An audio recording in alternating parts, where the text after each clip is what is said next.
8:15, let's call the meeting to roll call. Mr. Kaminsky. Present. Mr. Kunkel. Here. Mr. Reiner. Here. Mr. Sager. Here. Mr. Scala. Present. Mr. Bergen. Here. And here. Calvin for. Okay, do we have a Move. Mr. Scala moves, Mr. Kaminsky seconds for minutes approval. All those in favor? Aye. Okay, public comments. Have you had any public comments this morning? I don't think so. Nope. Member comments. Any member comments this morning? All right, move right along then. Okay, routine consent agenda. Anybody want to pull anything off on items 5 or? Okay, then, I'll move to approve items 1 through 5. Mr. Scala moves, Mr. Kunkel seconds. All right, no discussion. Okay, I'll proceed to vote. Mr. Kaminsky. Yes. Mr. Kunkel. Yes. Mr. Reiner. Yes. Mr. Sager. Yes. Mr. Scala. Yes. Mr. Van Bergen. Yes. And I'll vote yes. Okay, now for the ordinances. 6.1. Mr. Scala. We need a motion first to approve and a second. Well, I'm making that motion. You're not making that motion. Is there a motion to approve discussion on that? Mr. Sager moves, Mr. Kaminsky seconds. Okay. Now, Now, everybody else. Yeah. So first thing,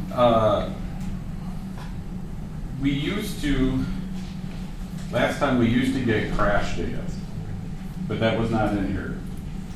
The crash data was part of the percentages of the reductions. I Okay. did the crash data for all the roads and compared them to each other and determined, using that to determine what the percentages were. I didn't have that broken out, but it is in here if there was roads meeting crash data. A lot of the roads didn't meet any of the percentages reduction for the crash data. Okay. So most of the percentages are either due to driveways and intersections, and some of the roads crash data did have percentages involved. Okay. Is the intent to supply police reports like has happened in the past? No, what I did is I used our crash data system. Okay. And I went in there, I was able to go back, I took the most recent data I could, and I could take a 2-year window, which you need, and I basically just counted up the crashes on that segment of road. Okay. And it's all you're really looking for is the number of crashes and comparing it to other roads. You're not looking at the individual crash records and what happened. Yeah, so that's, for committee members, that's part of my issue because when you look at the actual police reports and the crash data itself, you're able to determine whether the crash happened because of the speed or because of the road itself or because of the driver behavior. Yeah, so we and this was going back probably 2 or 3 years ago. We had a person who was driving with their knee head out the sunroof and crashed off the road and got injured pretty seriously because they were half out through the sunroof. Yeah. So once you look at that and you kind of determine, okay, really was it the conditions that the road was in versus the person driving the vehicle. You take into account, there could be driving under the influence of something also. So to me, that's important information. I will make a flat statement. I am usually not in favor of altering speeds unless there is significant information that would show that the speed really does have an impact on behavior of the drivers, meaning that the road has a curve and it just at that speed, even though you have a little yellow signs that say recommended reduced speed, whatever. So advisories, okay, no, yeah, okay, advisory signs. So looking at what was presented here,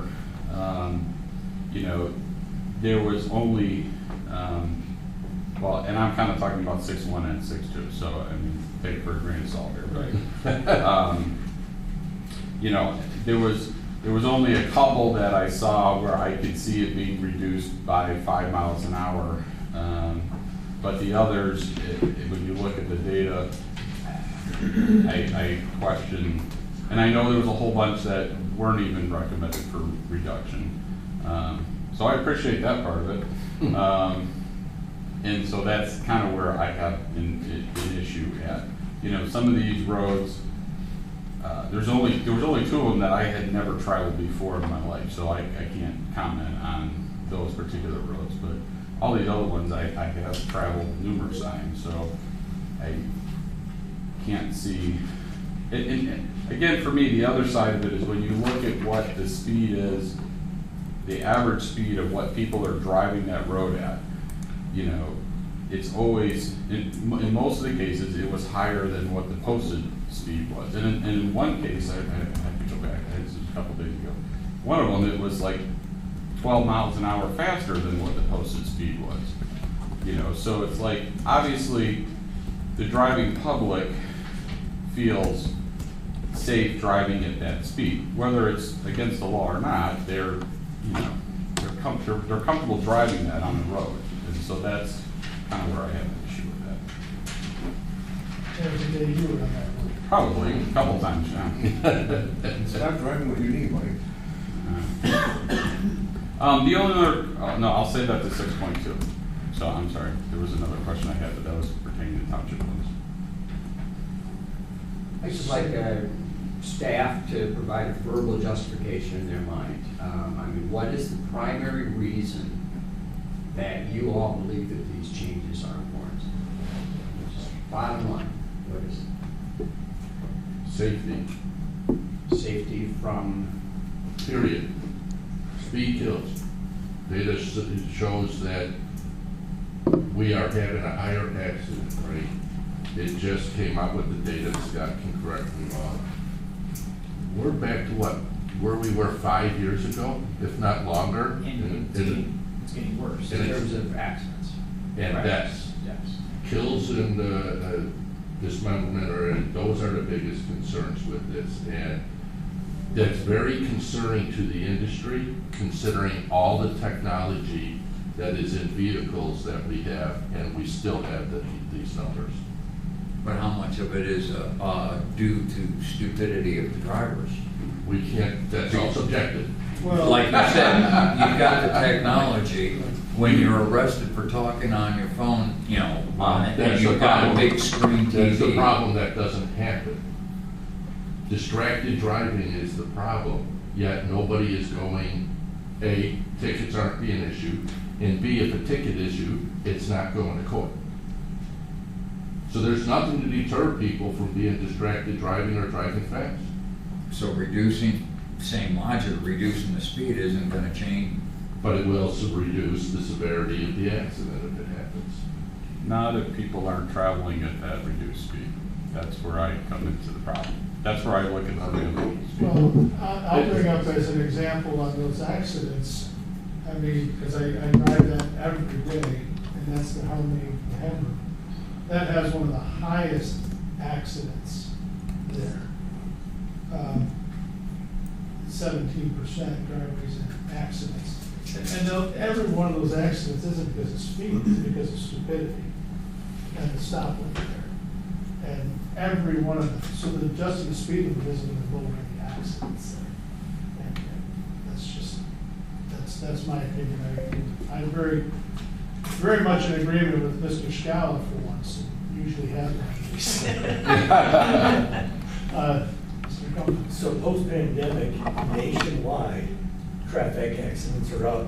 Yes. It's not remaining. There's also studies being posed out there right now that the people that were off highways, off roadways, actually their skill at driving was down, but plus they spend more time on their electronic items, and now they are driving and trying to multitask like they're sitting on their couch at home. Again, I understand probably more than most that speed kills. I've worked many 10 different where it did kill.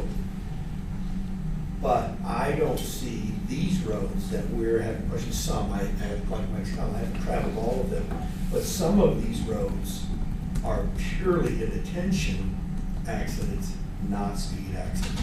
Understanding the kill, but inattention at any speed is an accident.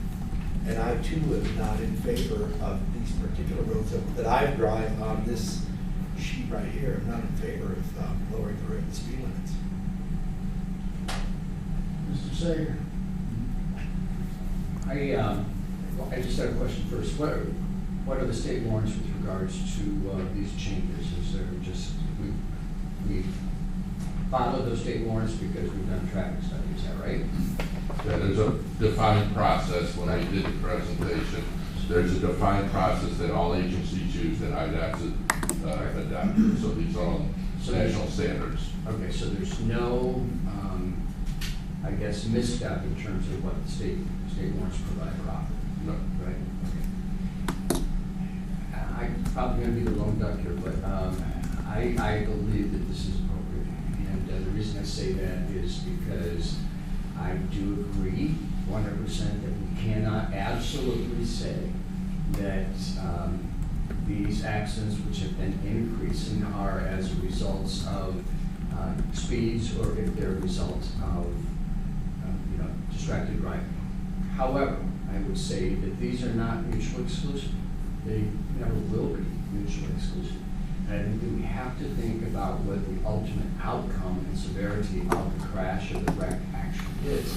If we can just fractionally, even fractionally, reduce the severity of accidents by being respectful and doing our due diligence with regards to speeds and appropriately managing the speeds, then I think that we've done our responsibility. Our responsibility is not so much efficiency. It is to a degree, but not totally efficiency.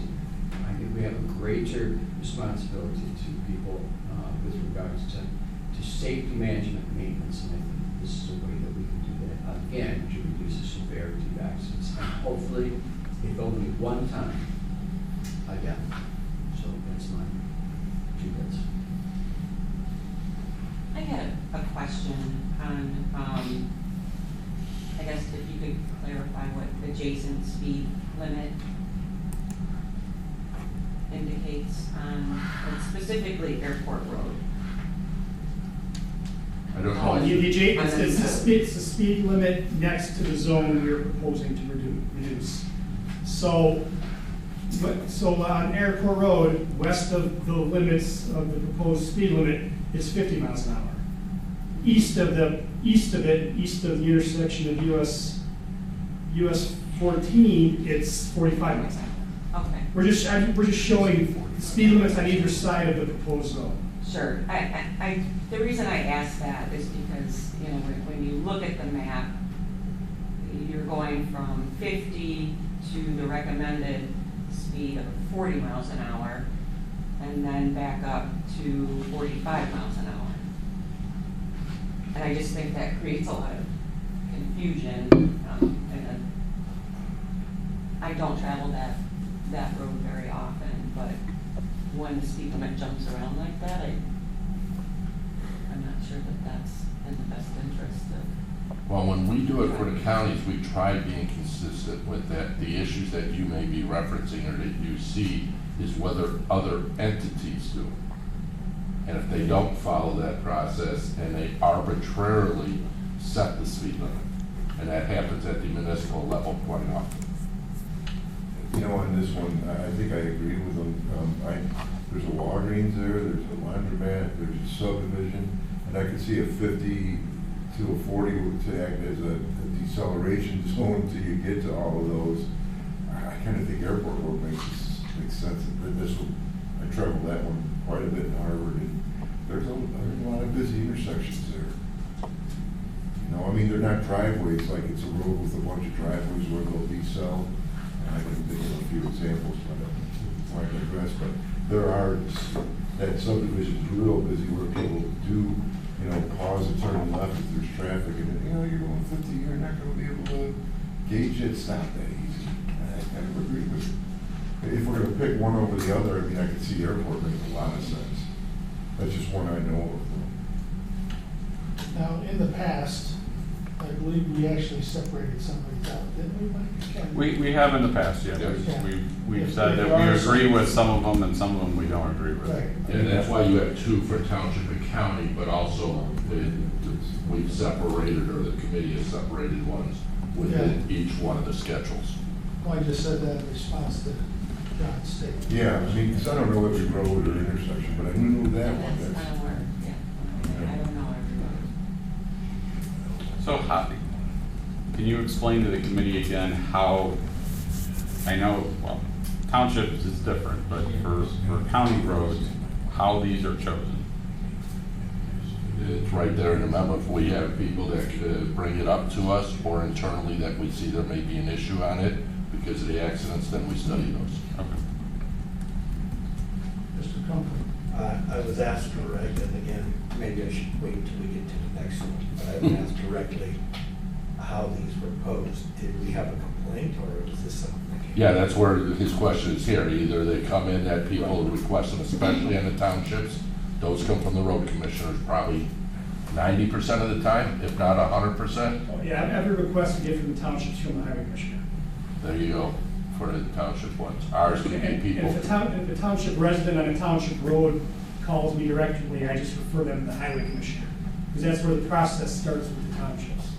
Because it was the Yeah, township commissioner who asked me how this got put on Yeah, I know what you're talking about. Really? there. Yes. Okay. This is on the next one, 16. Right. Okay, you wanna split these out, or you wanna just vote? I'm voting no for all of them, so I really don't care. Anyone have any particular they want to split out, or just vote as a package? No, then I'll call the vote. You know, I would split them out. I would, because you know, Mike, I would trust you, but, you know, with like, I think these guys got it right. Good work for sure. Do what you feel like you need to do. Don't. I'm just discussing with you, you know. So if you want to split the airport out, we can split that out. Yeah. Yeah. So we divide the I would question. move to divide the question, you know, by road. I'm sorry, I didn't hear you. You don't have to make a motion to divide the question. You just call for dividing the question, and you can make a decision how it's going to go. All right. And yours is the airport road one? Specifically mine is, yeah, really don't have any others to pick apart. Anyone else have any other ones? All right, so we'll take airport road out of that, and we'll vote on that separately. And let's start with airport road. I guess we should do a roll call. Mhm. All right, Mr. Reiner, Yes. Mr. Kunkel, Yes. Mr. Kaminsky, No. Mr. Sager, Yes.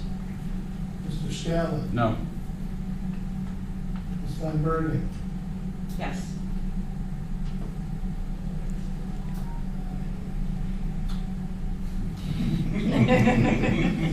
You're not the deciding vote. It doesn't matter, I'm not deciding to vote out, but yes on that. So it passes. All right, and for the remainder of them, starting with Mr. Scala, No. Ms. Van Bergen, No. Mr. Sager, Yes. Mr. Reiner, No. Mr. Kunkel, No. Mr. Kaminsky, No. and I'll vote no. That fails. You know, with the note, I will go over these for the meeting, and, you know, if I see another one, but I would agree with Mike. So just so you know, based on that vote, then only one will be moved forward to the board for consideration. Airport. Right. Now we need to do 6.2, so Yes. need a motion for 6.2.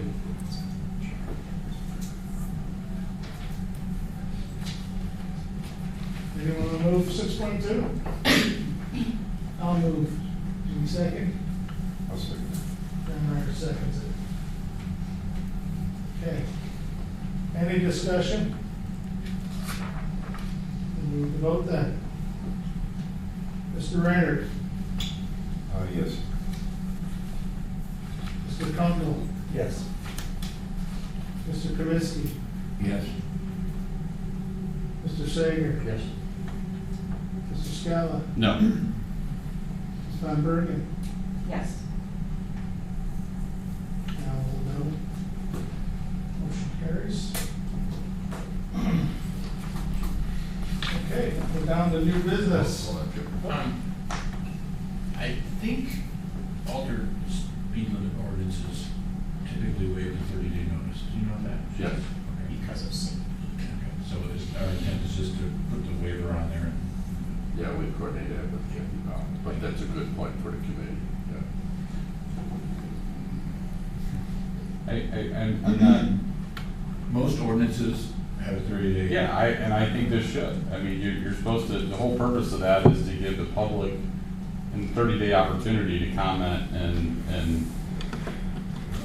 I don't, 30 days in this world is not. Mike, I apologize, I will check. I think your board rules specifically note that this type of ordinance does not require a 30-day notice. And I'm just, We've always done it that way. I didn't know whether the board rolls or not, yes. it came up on We just have another. capacity sometimes. Right, That's very, very true. I think it is. All right.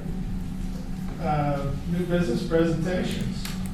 All right, in keeping with our theme here, on different presentations, I guess I won't steal anything. I'll shut up, and Jeremy, you go ahead and do the introductions, so I don't steal the thunder. Sounds good.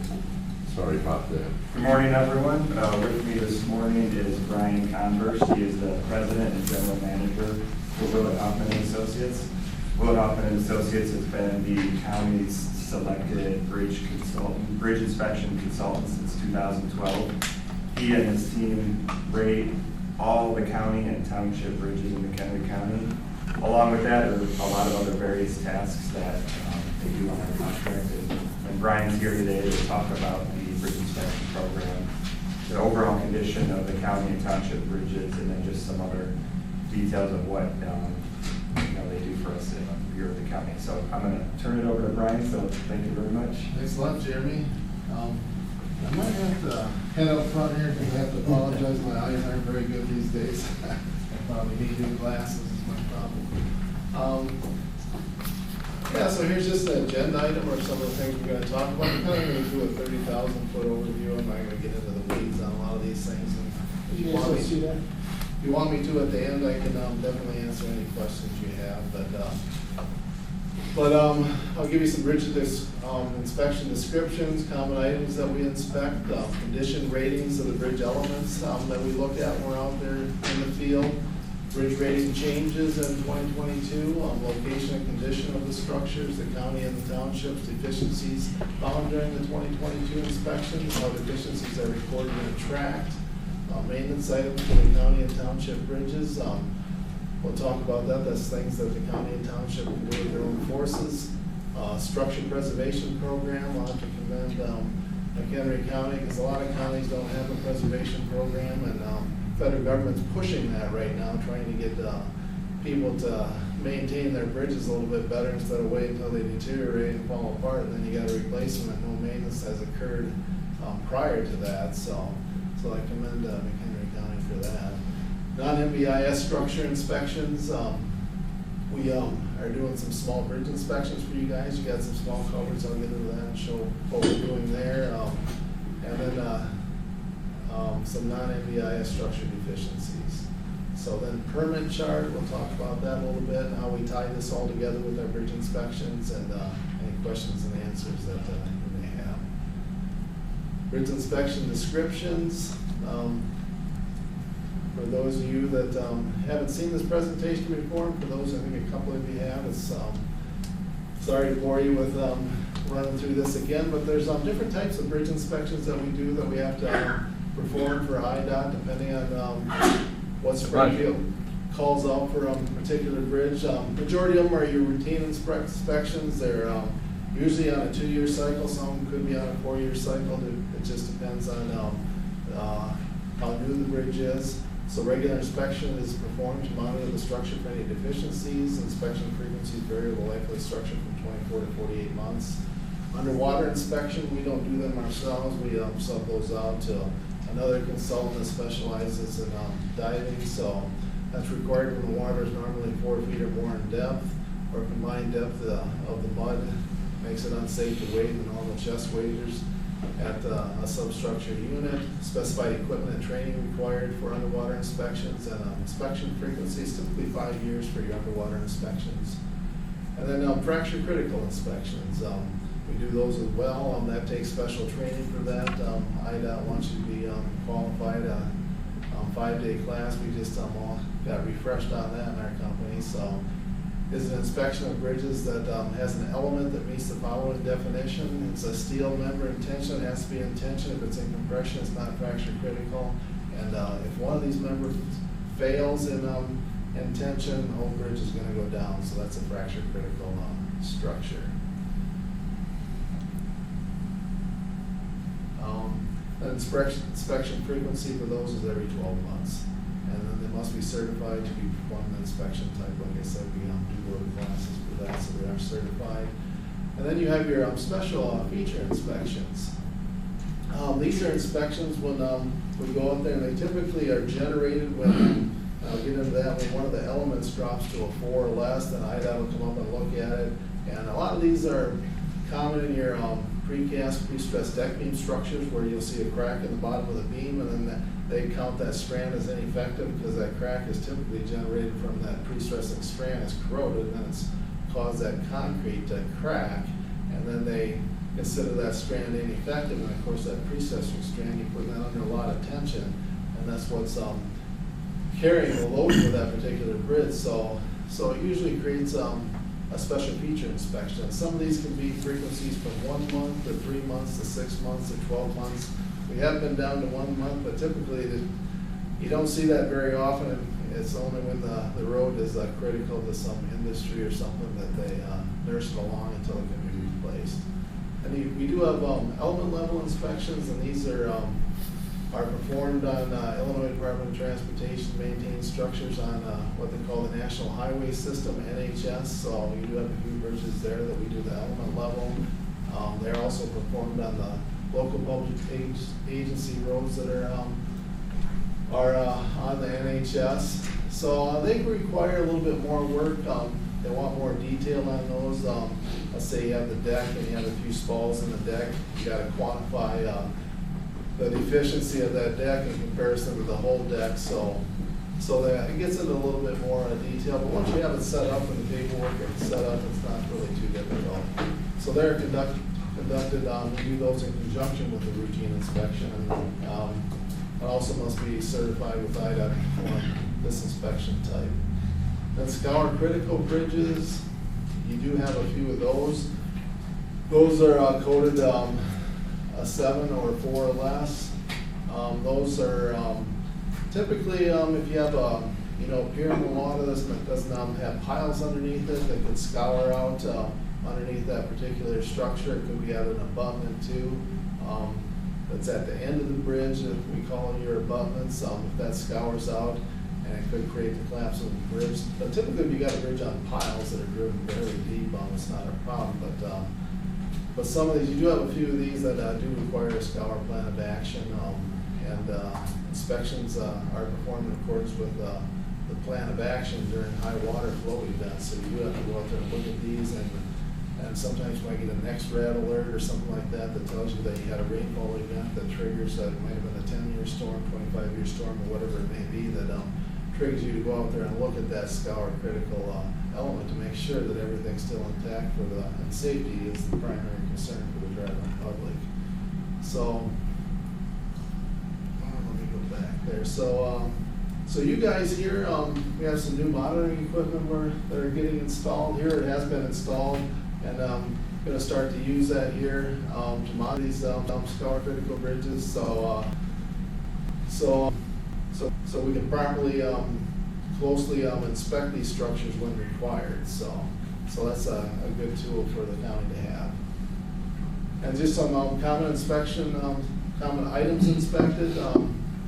Your deck, That's your deck here that, not a very good picture of the deck, but your riding surface obviously is your deck.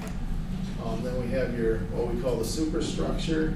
So the superstructure is this whole unit here that's above your, what we call the substructure elements.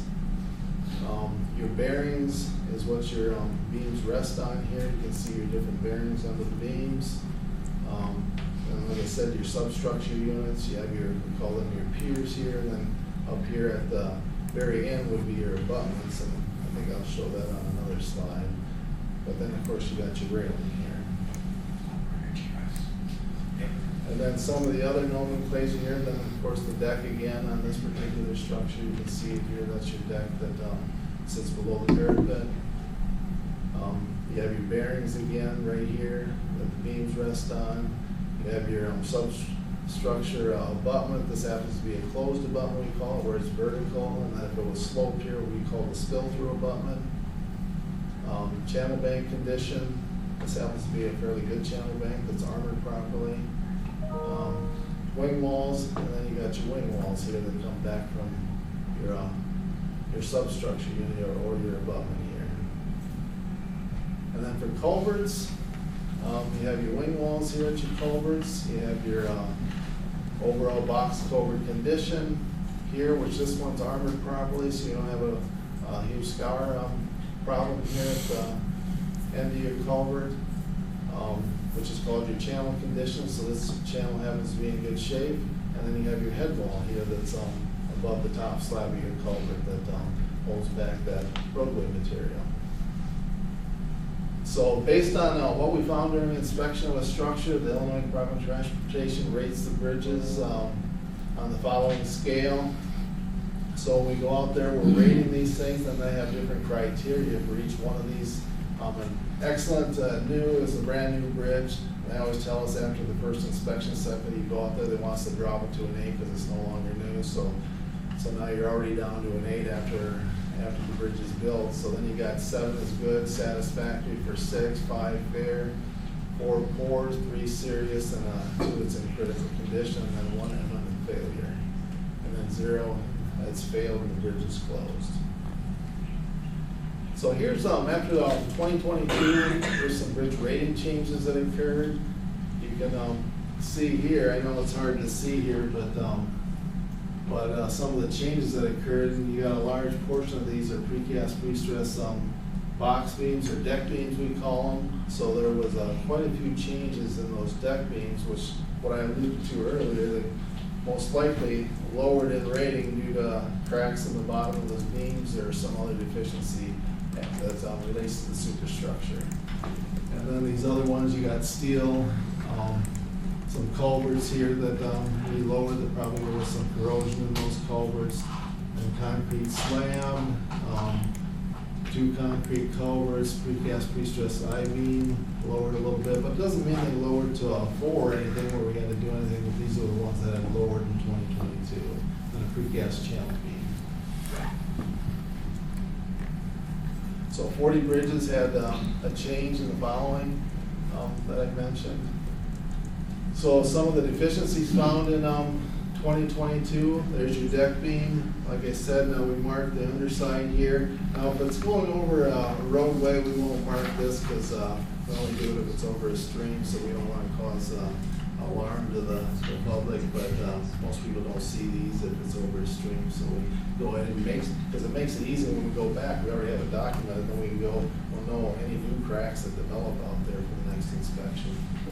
So these are, like I said, this is a deck beam, so they typically occur due to the corrosion in those strands. So once that happens like that, you have to discount those strands for capacity, so that creates issues. And there's no way to fix it either. That's part of the problem with these beams. Then leaking keyways, now we can do something about that and preventative maintenance to keep those keyways from leaking and getting those salts down on the bottom of the beams where those key load carrying strands are located. So we can fix those. Longitudinal cracks, like I mentioned. And then here happens to be a steel culvert that you can see is starting to corrode here in the bottom.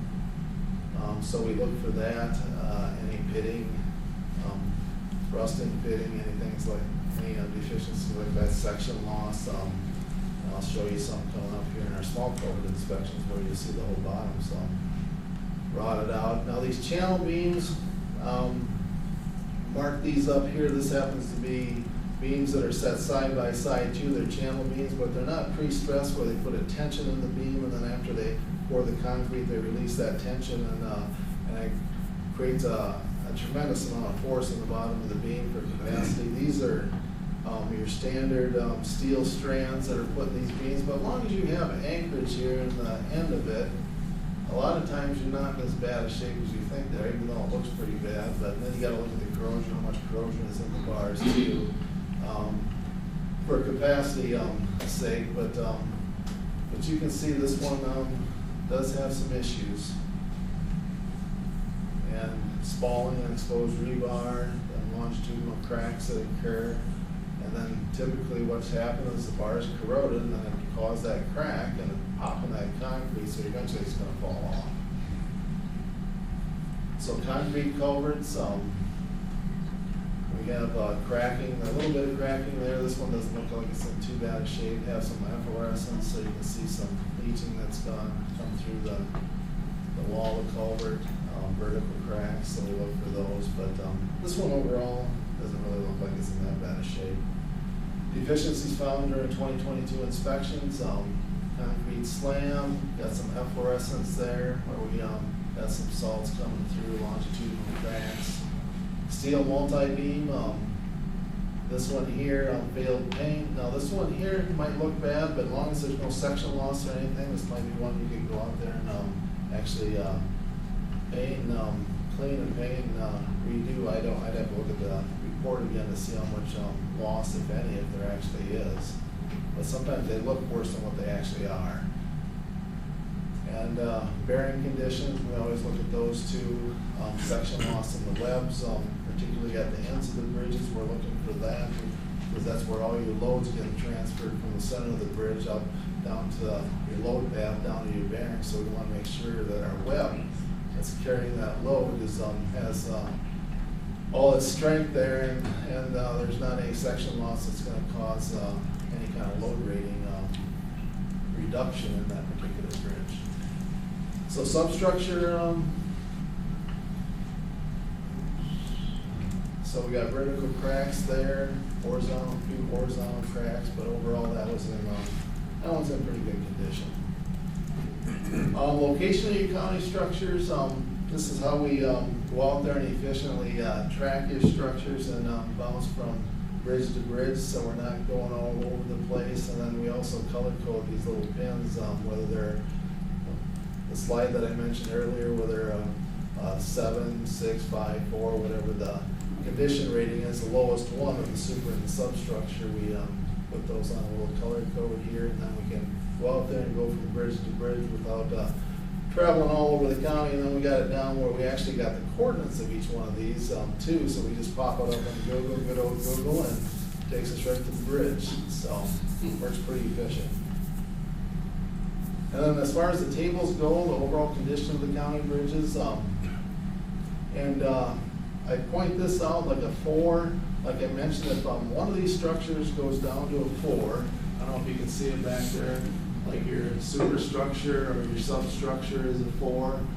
Once it reaches that level, that triggers the bridge office to come up here. Actually, they have to do their own inspection, and then then they'll do their own analysis on it too. If they think it needs to be posted or anything like that, then they'll send a letter to the county. So we're out there doing fact finding, and we do look at these too for our permanent loads and update our chart. But really, IDOT's the one that posts your bridges.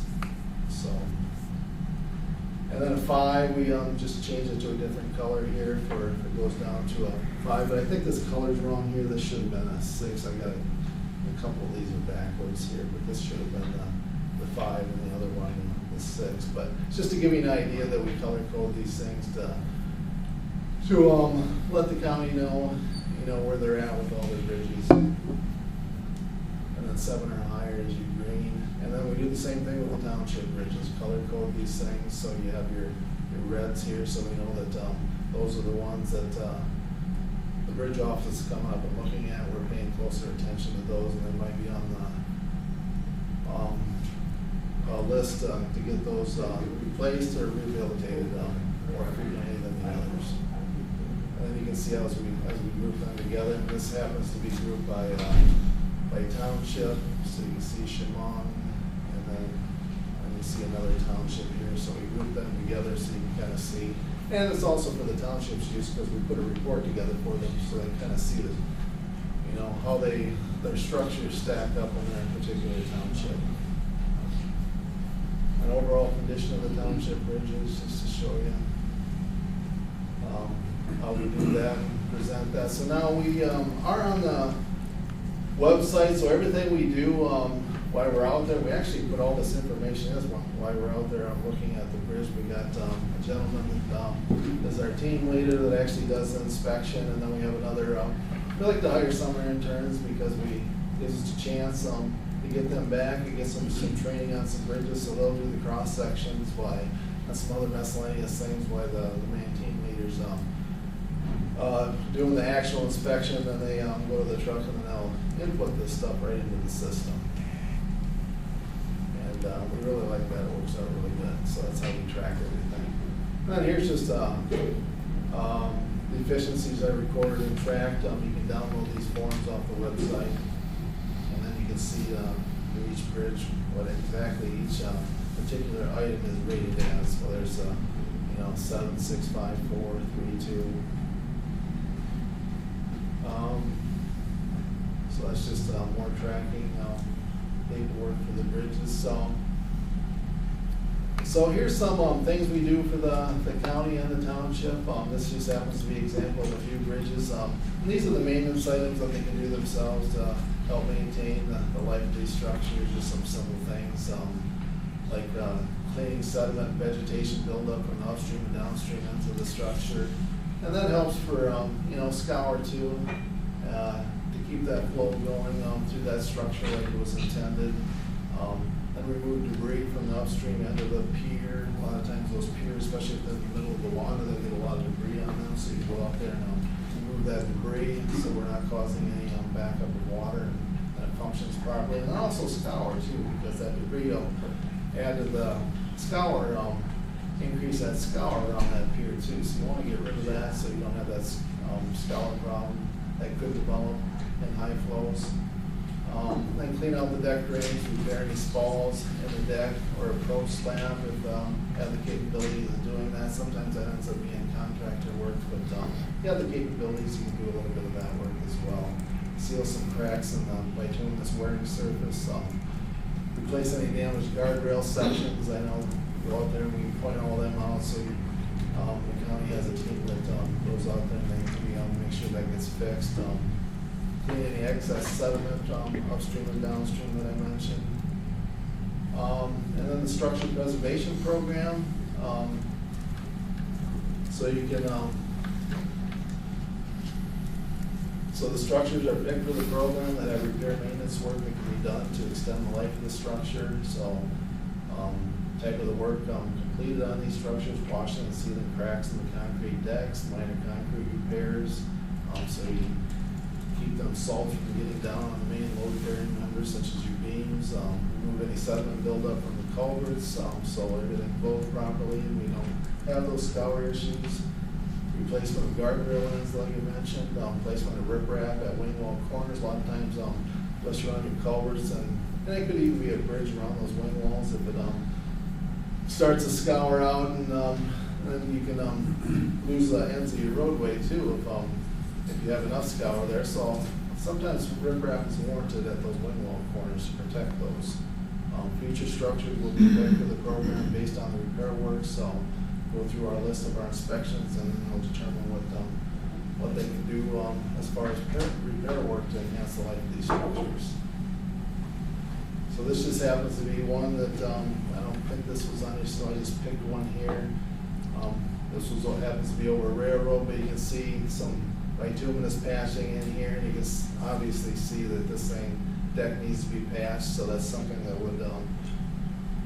would want to be done to enhance the life of the structure, and even joints. If you can I haven't found a joint that hasn't leaked yet, so, but the best thing to do if you can make semi-integral abutments out of these things and get rid of these joints is the best thing. But sometimes you don't have a choice, you have to replace these things, and they do go bad, so they have to be washed and they need to be replaced. There should be a program to do that, so you can keep all those salts and everything and get down the ends of the beam.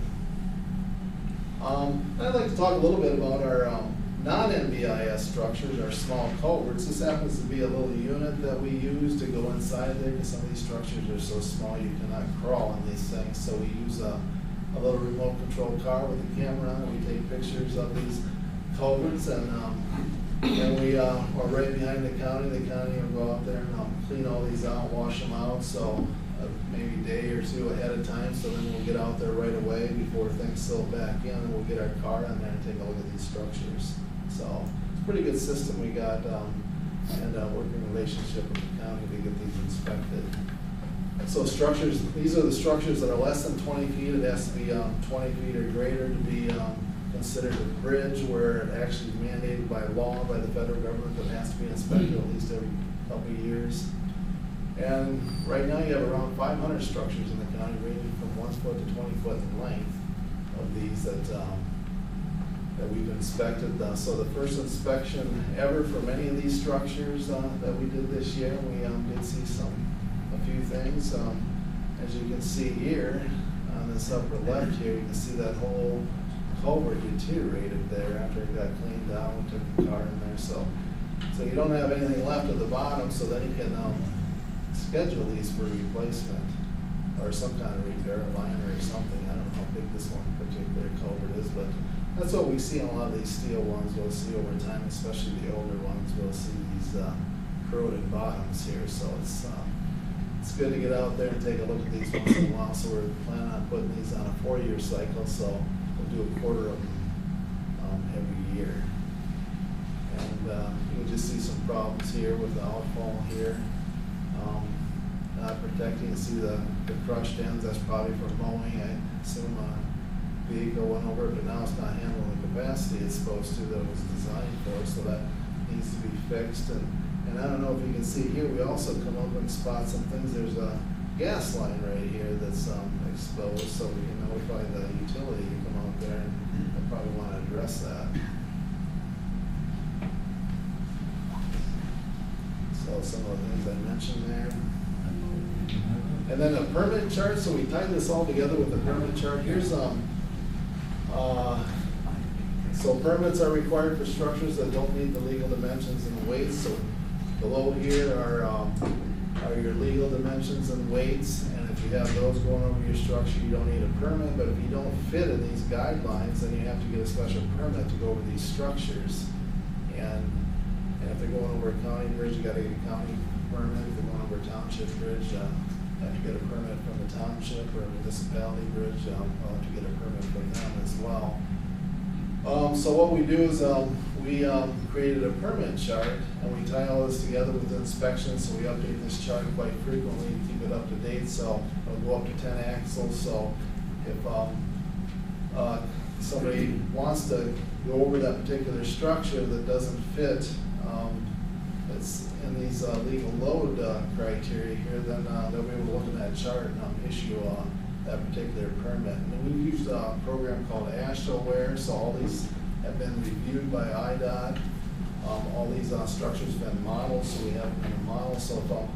So if it fits outside the permit chart, it becomes a super load.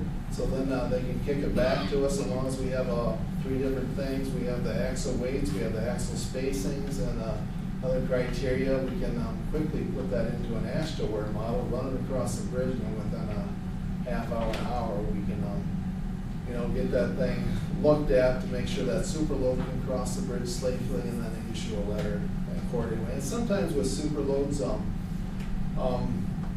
might have to, you can still get it to pass. You might have to reduce the speed limit you can go down to 0 or 5 miles an hour to 10 miles an hour. You can get the impact off the bridge. So things like that you can possibly do to get a super load to cross the bridge that's outside the realm of even our permit chart. So that's all I have. Any questions?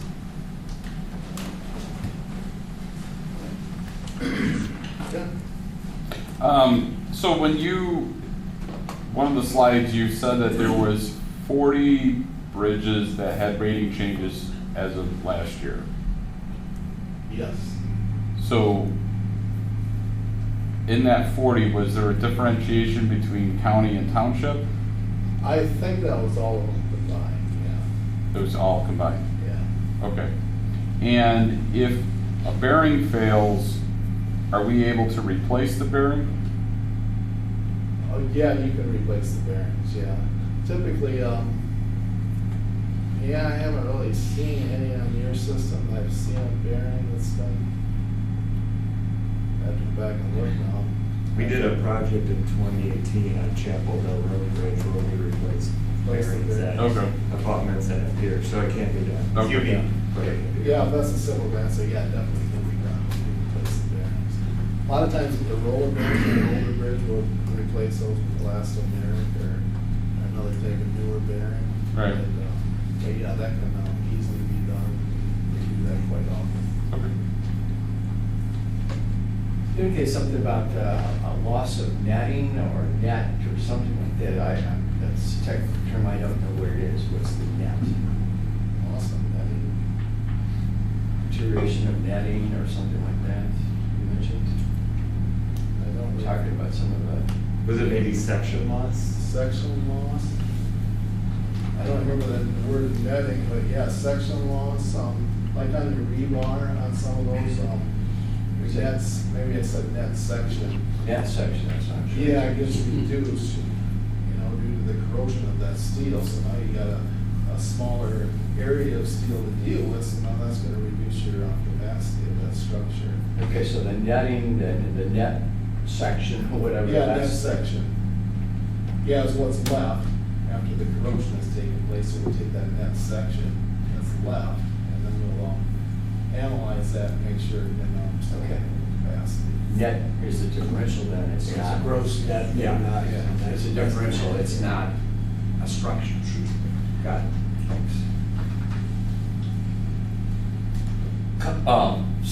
The bridge you had, that's my backyard, Chapel. 2 questions on that. One, maybe later, tell me what, people around want to know what we were doing with that bridge to close it down. Separate from that, we have 3 bridges, Chapel and then Charles Miller Road with 2. Taking the older one at Chapel Hill, you had mentioned that you inspect underwater. With the older bridge and Chapel Hill, they're about the same. The only difference is Chapel Hill does not have a no wake, so it's boats flying by, where all the other bridges, on the waterway have a no wake. Have we noticed any erosion more so with Chapel than we do with Charles Miller? Boy, I had to, Those are quite, because Chapel is the only one on the waterway that all out.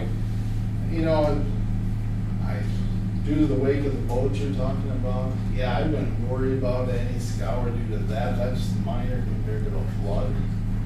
Which we review. Yeah, so the floods is what we're concerned about, not the wake of boats. That's- Because it gets pretty radical there versus the calm, no wake under the rest.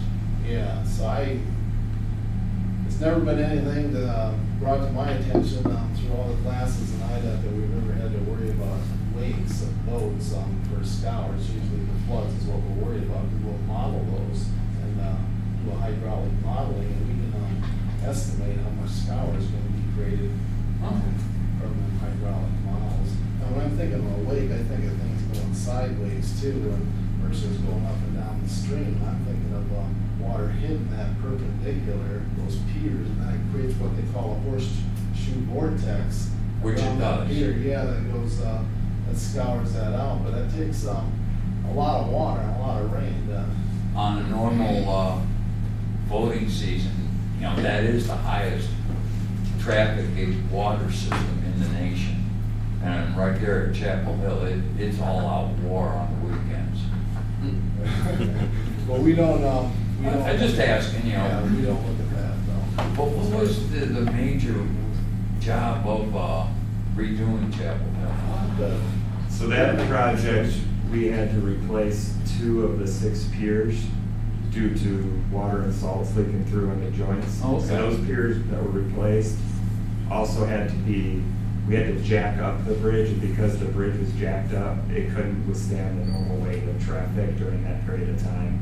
To not only replace those piers, but also replace bearings at those piers, replace bearings at the abutments, and paint the sections around us. Just a combination of those 3 things. Okay. It didn't allow for normal weight. We did work with the fire protection district roads so that if in case of emergency. Yeah, you get that emergency vehicles ambulance to get across, those. yeah, off Fairfield on down. Yeah. That's it. Anything else? I just had one observation. In one of your slides, it was a channel beam. I don't know if you remember that. I do remember the channel. And there was some spoiling and exposed rebar on the concrete and that.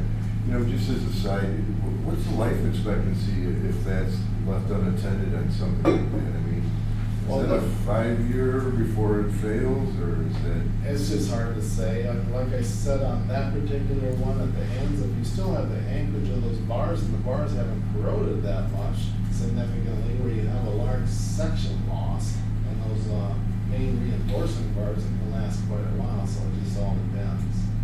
You know, Interesting. we've seen some of them in your neighboring county there, I'm in Monroe County, that we do their inspections as well, that we've seen that channel beam just like that was in service for, I don't know, it had to be 15 years or so, looking like that. But it just all depends on how fast things corrode, how much salt you use, and is attacking everything. So it's all variable, and that's why we inspect it every couple of years to keep an eye on it, and see that progression and deterioration. So it's not a big deal for us, so, and then if it gets so bad, then I'm close to have to go on the bridge. Anything else? Thank you. No, thank you very much for having me today.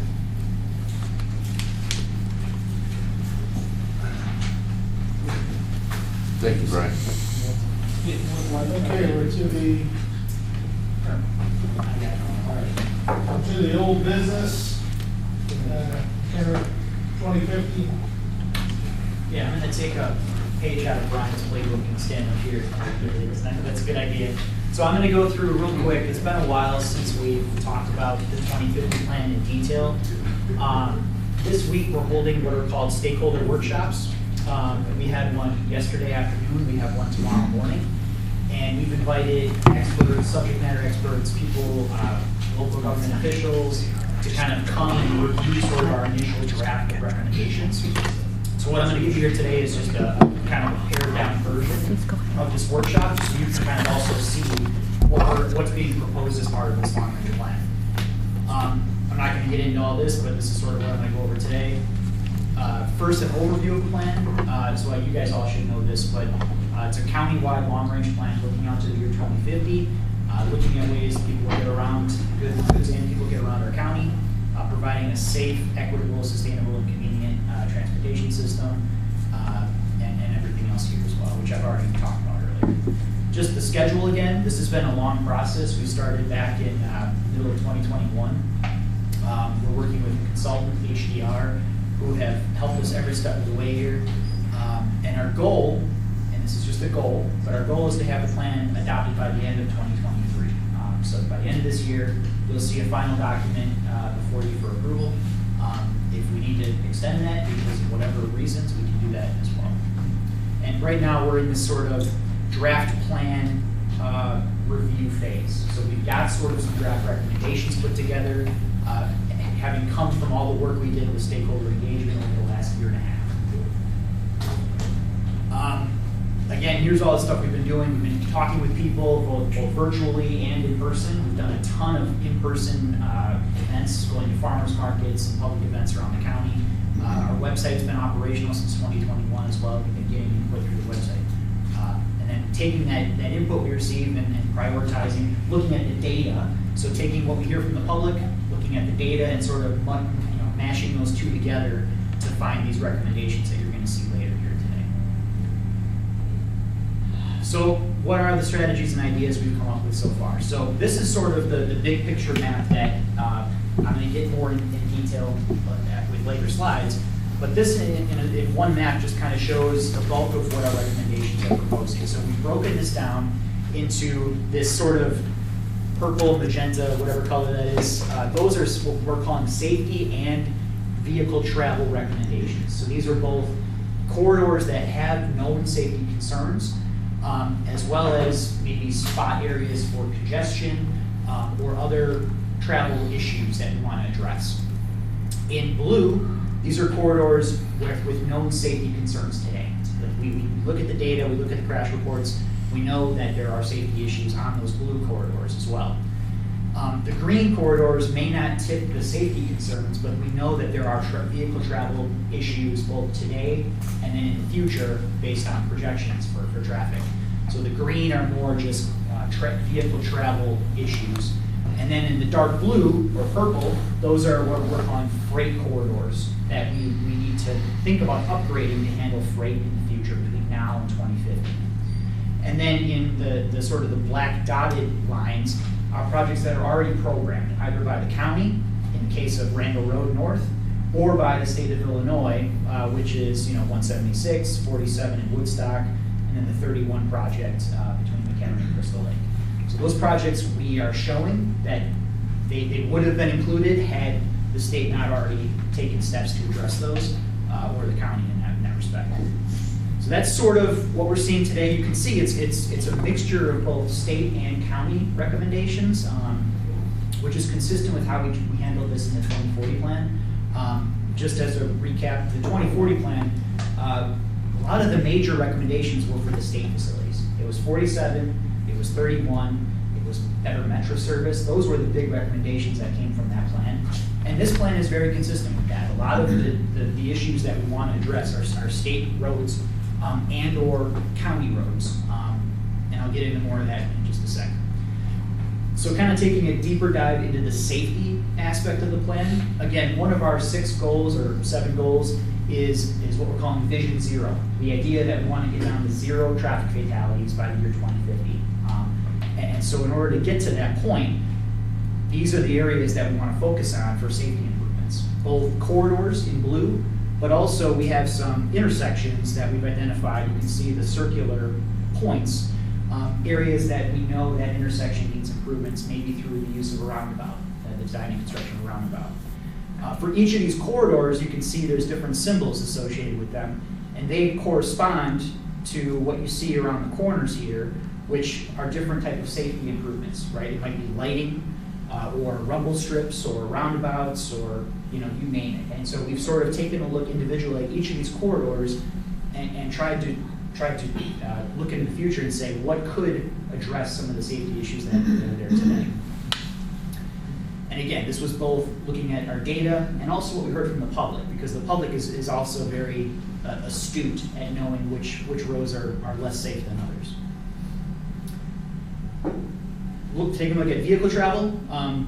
Again, this should look familiar. A lot of it was what you saw earlier, but again, we're sort of identifying where are the issues with congestion today, as well as what we know is going to happen with increased traffic going forward.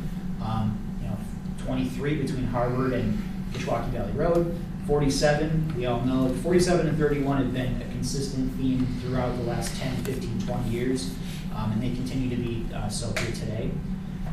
And then, which was kind of shocking, was US 14 was also one of the corridors that popped in our analysis, and something we're looking at as well.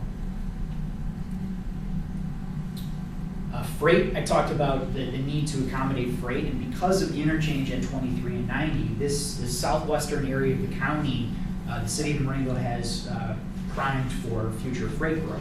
You can see the shaded areas are what we're calling future freight growth areas, and these are mostly in municipalities.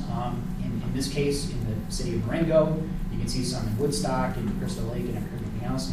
But the southwestern part of the county really is kind of our focus on. Those roads are right now farm to market, 2-lane roads that don't handle a lot of freight traffic today. And so if this were to come to fruition, we'd have to think differently about how those trucks get to and from the interstate and safely get to and from the places of business. So this is sort of, well, one of our recommendations. And then again, this is the overall slide that I showed earlier, kind of lumping everything together on one map. So that was the roadway stuff. I'm going to pause and kind of take comments or questions if there are any before I move on to transit. So can you explain the process that you go through with the state of Illinois for state roads? So it's twofold. So they're primarily when we propose recommendations on the state system, our first priority is building consensus that the county wants to get behind and advocate for those projects, right? So the Council of Governments and the county, we put together priority lists that we take to Springfield and we ask for money to get these projects completed. This plan is a big part of building that consensus, right? And Chairman, Mr. Sager is well aware that 47 wouldn't have been done if not for this overall consensus that 47 in Woodstock is a priority project. Our hope is that this plan will bring to attention these other state roads that we can fight for funding in Springfield to get accomplished. So that's one aspect. And then the other aspect is, in other parts of the state, the county does have a leadership role in getting these projects moving, right? Maybe it's funding engineering, maybe it's coming in to help fund the construction side of things.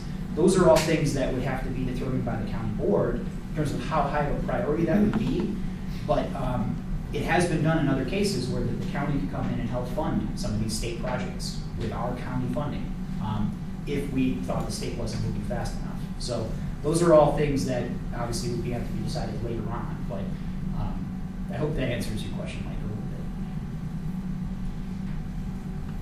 Anything else? And by the way, we yesterday when we showed this to the stakeholders, by and large, a lot of head nodding. It was virtual, so a lot of virtual head nodding, but people this made sense to people. We didn't hear people say you guys are way off base or you missed something that was important that you should have on here. We're hopeful that if people do have those questions or concerns that they'll bring it up. And again, these are just draft, so this is still subject to change as we move forward. Moving on to transit, I know I have a PACE representative here today, so this is especially relevant to PACE, but we're kind of broken these down into 6 categories, right? So the first is prioritize bicycle and pedestrian accommodations near transit facilities, whether that's metro stations or PACE bus routes. People need to access those transit services, and the way they do that is by walking or biking. So we need to make sure the county prioritizes the construction of sidewalks to and from these areas. The second one, develop MC Ride trip fixed routes between major origin and destination centers. So what this is saying is that if you look at our MC Ride map, where people are using MC Ride to get to and from, what you see is a big triangle, right? They want to get between Crystal Lake, McHenry, and Woodstock. That's the bulk of what we're doing on our MC Ride program. So what this is saying is that there might be some way we could, if we know there's a high demand between McHenry and Woodstock, we sort of lump a lot of those trips together on a quasi, call it a fixed route. It could be called MC Ride still, it could just be an MC Ride fixed route service where you're sort of being more efficient with lumping people onto the same bus instead of having one person on that bus try to make that trip. So it's thinking differently about how we use our MC Ride service to be more efficient. The third one, partner with PACE and/or some type of tech company to develop an app that would make MC Ride service more usable for the rider, right? Making MC Ride service more like Uber or Lyft, where you could pay for your ride, you could reserve your ride on your phone, pay with a credit card, pretty simple stuff. The fourth one, organize a first last mile pilot program with a TNC like Uber or Lyft to supplement the MC Ride service. And really what this is getting at is how do you get people to and from the metro station, right? People get off the metro and they need to get to their business or they need to get home, but there's no way to do that. MC Ride isn't very good at that type of service because you need to have reserved your ride 2 days ago when maybe you didn't know you needed to get a ride. And so somehow we think differently about the public sector taking a leadership role in providing that last mile transportation service. Extending the service period for both the fixed routes and the MC Ride program to accommodate non-peak hour travel, moving towards 24/7, 365 service. Right, so MC Ride currently is 5 a.m. to 11 p.m. So there's 6 hours of where our program stops running in the middle of the night. There are people, we know people want to use the service during that middle of the night period, third shift workers. And same thing with the fixed routes, right? They stop running in the middle part of the day. From 9 a.m. to 3 p.m., there's no fixed route service in Benton County on the 806, 807, and 808. We know people still want to get to and from the college during those hours because they might not have classes, until 3 p.m., but they want to get back home. Well, this could help fill that gap, so to speak. And then the last one is implement an income-based pay-as-you-can fare structure for MC Ride. That does not exclude riders because they can't pay, right? We know our current service costs $3 if you're general public. It's $1.50 for seniors and disabled. But we know that is actually, we have people that aren't riding because that's a barrier. That $1.50 per trip is a barrier to riding our service. And these are our neediest residents in the county that use this service to begin with. And so even $1.50 can be an impediment to using it. So figuring out that is going to be a difficult task, but it's something that we've heard throughout the last year and a half that people want us to explore more. So that was the transit stuff. I'm going to move on to bike ped unless there's questions or comments. On the subject of transit, I just had a quick question. Is for the McRide, is there a program,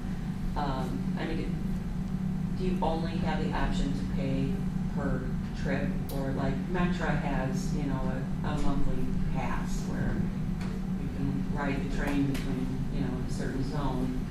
Yeah, right now that is the only option, is to pay every time you get on the bus, you pay the driver in cash. And part of that is because it's a PACE service, and so we're limited in what we can offer riders to what PACE is allowing us to offer riders when it comes to a fare structure, right? We would love more flexibility. A monthly pass is a great idea. Even just a 10-ride punch card would be a better solution than what we have today. Ideally, it would be on your phone. You could pay with your Venture card. It would be like a debit card, basically. You get on, you swipe, and you're good. That way you're not dealing with cash whatsoever. But those are things that we know PACE is looking at, but we're not there yet. But we hope to get there soon. There is a lot of effort in that regard from all of the transit systems. There's a desire to increase monthly opportunities. There's a desire to increase a 10-ride opportunity. There's a desire to have a universal type of structure whereby it doesn't matter whether you're on PACE or you're on Metro or you're on CTA or whatever it is, that there's a universal approach. Now, none of us think, frankly, that this whole thing is moving forward quickly enough.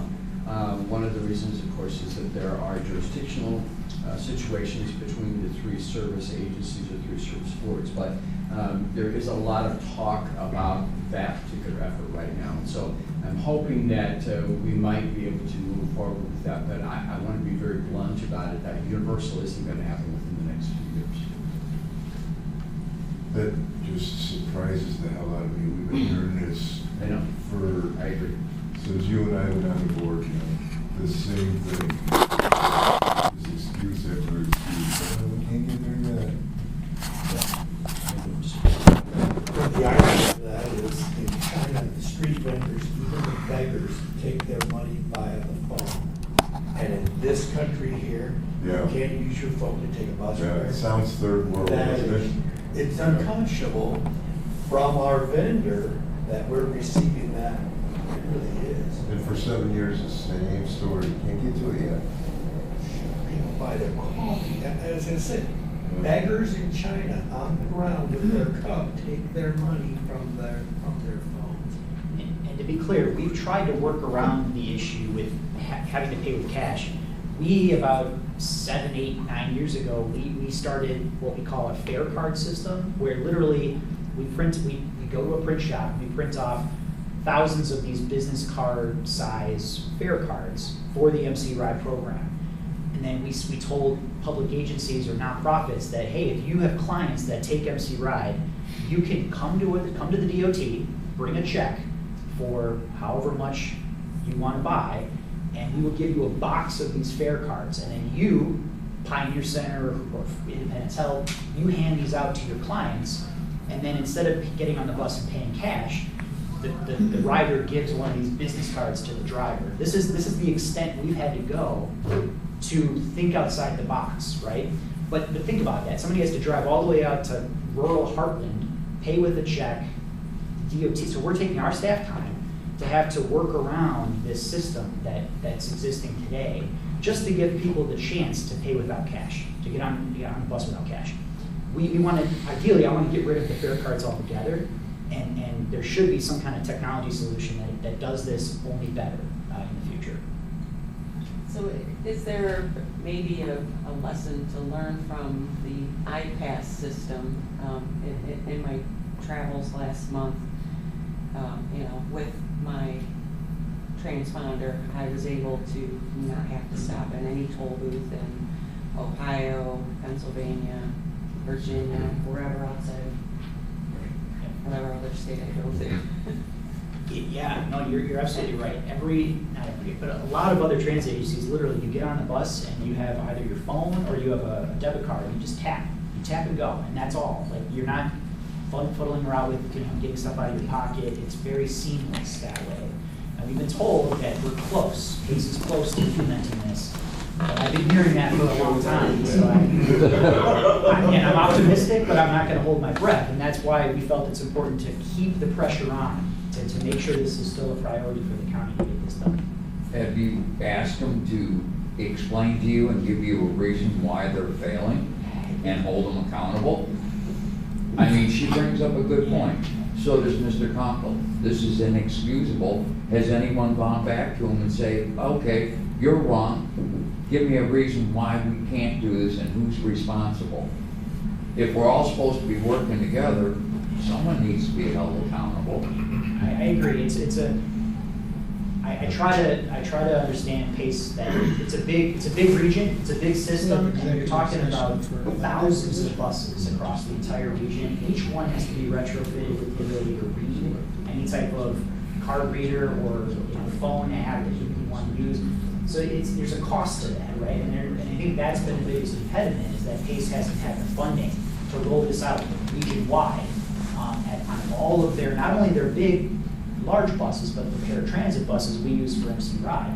We've got 35 buses on just MC Ride's program alone. Those are the small mini buses, and we're the smallest county in the region, right? Every other county, multiply that times 10, and you're seeing that's the scale PACE is having to deal with. I'm not excusing anything, but it takes time. I think it's gone long enough. I hope we're close to getting this done. There is a lot of talk about the same type of thing on behalf of our team, and there's a real strong push to try to get the transit agencies to move forward more quickly with this. But even the reader cost is not an adequate excuse, frankly, because on Metra, you simply buy the pass for a month or for a year, and it's automatically on your phone, and all you have to do is show the conductor that app on your phone, and it changes depending upon what the time frame is, right? And it could be the same thing on PACE. It could easily be the same thing on PACE. You don't have to have a reader. You just have eyes that look at it and say, yes, that's acceptable. Everything. And it's not deducted then because it's a time frame condition of purchase. So they're really, I concur with them. It's really little So we'll be on the bus next excuse in the same. I thought the venture card was universally accepted. It is on all fixed route services, yes. But we don't have fixed route service in McHenry County. We've got paratransit service. We've got MC Ride, which is a different program altogether. In the mind of PACE, MC Ride is not, it's an additional service to what PACE offers, right? And so it's sort of, I don't want to say it's second class, but it's a later priority than the fixed route system, which is the 550, the 806, 807, 808. Those already have Ventra. You can use Ventra on those fixed routes today. But Here in the county? Here in the county. Okay. But you can't use it on the service that 90+% of people use, which is MC Ride. Okay. The fixed routes are it's a very small sliver of the ridership in McHenry County. MC Ride is 80–90% of what people think of PACE in McHenry. So they have the technology. I mean, they in essence. Yeah, they do, but they have the technology, but what makes it complicated is that every county around the entire Chicagoland region has a different fare structure with their paratransit programs. Ours is distance-based. So you have to sort of, it can be done, the technology exists, but you have to program each one of the programs like MC Ride differently to accept fare on a different per mile basis or a flag route Uber and basis. Lyft though are doing it times billions and billions of dollars. They do. Every day. So this is not some Mars technology that we're looking at. I agree. Is this something that we have to do here from McHenry County, or do they have to do it from PACE? So we actually applied, 2 years ago, we applied to the RTA for money to implement our own system here for our MC Ride program. We got, I think it was $15,000 from the RTA to implement the system ourselves. After discussions with PACE, we were told you should hold off because we're close to rolling something out. We would hate for you to have your own system and then for PACE to come out with their system, and now you just wasted $15,000 or more, which is a county match. And we are rolling our own system out on top of that, and they're not talking to one another. So long story short, we had the money, we had the support to do that, but we were told to hit pause. And so we decided to wait for PACE, and we're still waiting. So what do we do with that 15,000? We just gave it back to the RTA. The RTA is, they're reallocated it elsewhere. We could have done that ourselves with that 200,000 they gave us. You know, or Use it for free for scratches do it and say, well, when you do catch up, PACE, we'll back off that. You know, it is a shame because, you know, someone that can't afford it, I mean, they might have money on the 1st and the 15th, but they don't have it every day, right? So, you know, you get that bi-weekly check and you pay your fares for the month, but you might not have it in a week later because you spend it on other. Lunch money to ride. Exactly. I would say move forward with it if you can. Yeah, it's a good comment. I don't want to, we talked a lot about this, and I don't want to take more time than we need. Ed, did I mischaracterize anything on PACE's end, or is there something you wanted to add to me? I wouldn't say that you mischaracterized it, but I will share that, I got an update from our team just a couple weeks ago, and we are optimistic to meet a goal of by the end of 2023 to have Ventra possible for payment on MC Ride. The two major problems are that we have a private contractor that runs Ventra, Cubic, and we have a separate trip timing system, Trapeze. And those two separate companies run their own sorts of technology and systems. They don't communicate well together. So that's been a holdup. We put our kind of pressure on both of the organizations to make this work, and they've told us that they can now meet potentially by the end of the year. So that's the goal, is that it'll be operating by the end of the year. PACE, from our perspective, we always want to make sure that we're not going to roll something out too fast and then accidentally overcharge Well, the we wasn't customer. We accused don't of want that. to. I know. But when we're dealing with individuals' money and cash for their fare, we always want to ensure that we're fulfilling the trust that they're placing in us to ensure that we're not overcharging or mischarging or having any issues. So we want to ensure that that transfer of funds is locked down and solid. So we're trying to get both Cubic and Trapeze to communicate with each other to ensure that that process goes. And it's the same with all of our dial-a-ride programs throughout the counties. So Lake County, Ride and Page, Ride and Cade, all of those are also cash-based as well. Thanks, Ed. You're saying Cubic, like the Fairfax company, Cubic? That's the name of the company that runs Ventra. It's called Cubic. Okay. And it's difficult because we've spent so much time and effort and frustration on the fare system. But keep in mind, fare is only about 5% of the program. So it's such a small piece of the funding pie, but we've inordinately spent way more time and effort trying to figure out that 5% piece than the other 95. The other 95 is just going to, running smoothly. So just wanted to throw that out there too. if you figure out the fare side, you may have more ridership. If I'm it's sure more we would. convenient for people to ride. Especially younger folks who, again, they're used to riding Uber, and they're not gonna carry cash with them. So, Well, and there's a cost to cash. I mean, that's why Chicago Transit Authority got rid of it, because they had a whole cost just to deal with it. Yeah, the safes, the carrying them. Yeah, change. armored Yeah, cars, you're right, I mean, it remember all was- that talk. They had a whole Yeah. vault room where Yeah, that's all they $150, did. you gotta make change. You don't have a $50 or a 50-cent bill at this point. Right. Or to keep Or it to safe, get to it. keep it safe, right? I read, and of course, it's on the internet, so you know it's true. But they said that the average Uber ride is $18. And we're paying $30 for this. We could be supplementing Uber. That's been said a handling these lot, rides. that's been said quite often. Yeah, so if it average, that's average. And really, we're not a big county as far as making those, excuse me. And most people go to a doctor's appointment, they're really not talking about a big cost to do that. And they're riding in Woodbury all up themselves, they tap their phone and they're in. I don't know if there's any way of making that connection of the county board, or is it McHenry County, to an entity like that, but it would just make sense. We've had those discussions. We had the same solution thoughts.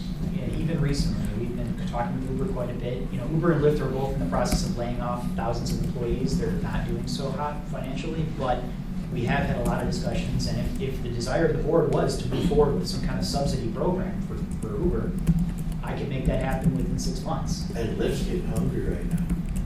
You know, Losing market share. one thing that keeps coming through my mind, Scott, is like, okay, we'll have it by the end of this year.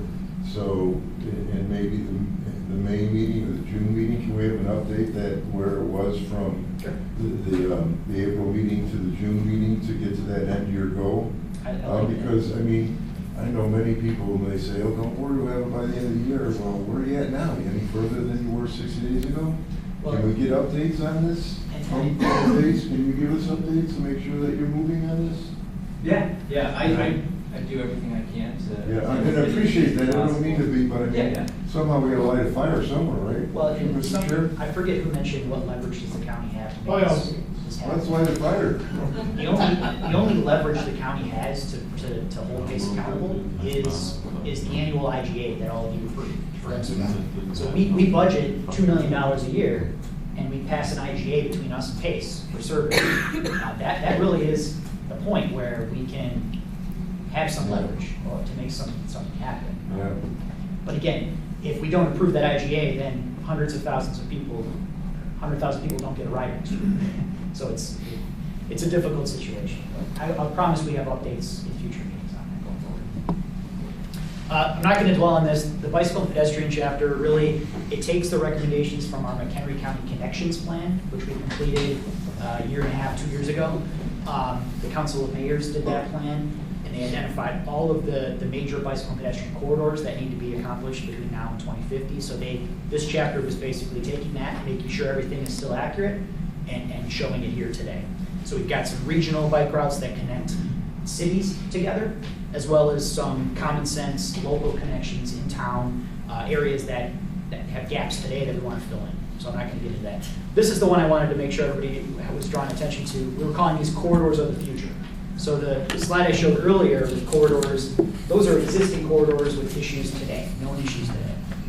What you're seeing here are future extension projects, new roadways that could be constructed to either accommodate future development or growth, congestion in certain areas of the county.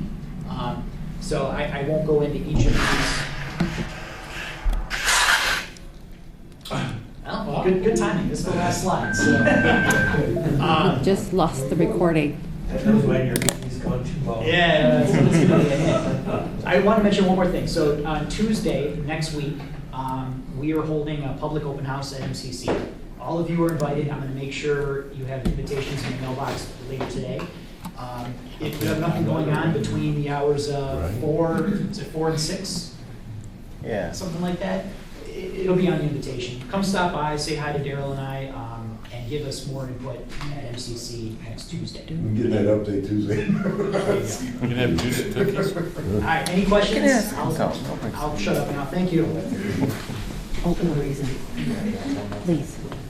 All right, hold on before we go any are we recording? Otherwise, we have to heat up. We have the regular recording, but as far as anything on the website, on the e-scribe, it's done. It stopped. So there's nothing I can do about that. All right, so if you go into executive session. But I am doing a manual. It doesn't matter. The recording is. Right, above, yeah, right. Well, before we do, just a couple other things, Scott, you want to give any updates on the Metro Field trip? Yeah, real quick, Ben Taylor has an agenda and itinerary put together. I think he's distributing it soon. I don't want to promise for him, but the idea is the date is still on, so we decided it was going to be May 24th, which is a Wednesday, and all of this will be outlined in the itinerary, but the idea is everybody's going to meet at McHenry train station. There's a 7:28 train out of McHenry. We would hop on the LEAP car to travel down to Chicago. We would do our tour at various locations, and then we would come back. There's a 3:22 train out of Ogilvie to get people back to McHenry at 4:30 p.m. on that day. So if you're trying to plan your day accordingly, 7:28 in the morning at McHenry, and then we'll get back at about 4:30 at McHenry. So more details to follow, but everything is still in place. If you want to have a Disney World experience, they will probably provide that because Ken is very good at worming himself and others into the engineer's kind of cubicle there, and you can actually honk the horn. All that kind of stuff. So that's an incentive for you. It's probably going to happen that way. And it is kind of, I mean, it is interesting to see the methodology around the He's pulling out all the stops. I'm sure you will. Yeah, that is, if you get that opportunity, go up in that front car. It is a perspective that is unique as you will ever see it. And one time when we went there, I think, wasn't it snowing? And then a little bit, and it's really cool to see that.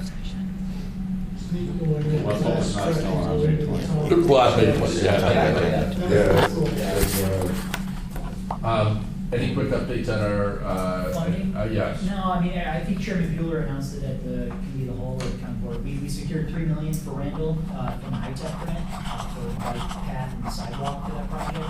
So that's the first grant award, I hope, of many more that will follow. But it's a good sign that we knocked that one out. And as soon as we hear from our other, 3 or 4 other grants that we applied for, I will let everybody know how we're doing with that too. We're solid on the $3 million, that's good. Solid on the 3. The others are good, strong maybes, but we gotta get Congress to figure out what they're gonna do with themselves before they introduce. But we've made it that far, because you gotta make it through that initial list, and we still have, $265 million of requests, which is more than anything. To Pete's point, both Randall and the Metro Rail Yard projects secured support from their Congress people for the appropriations process that's going through the process right now. So we're talking about, each district getting 15 projects, we're in those. We're in those 15 projects, and they seem to be of the scope that can fit into a proposed transportation that doesn't exist Right.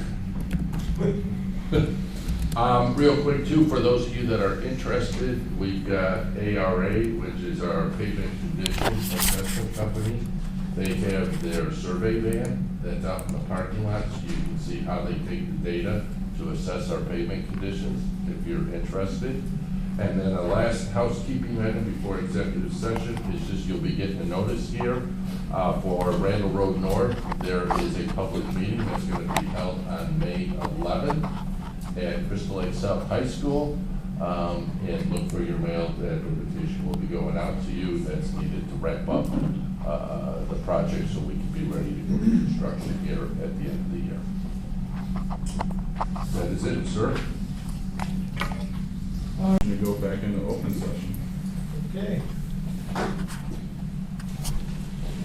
Kaminsky, second. Someone's very right. Okay. Make a motion to adjourn. Move to adjourn. Second, all those in favor, aye. Aye. Okay.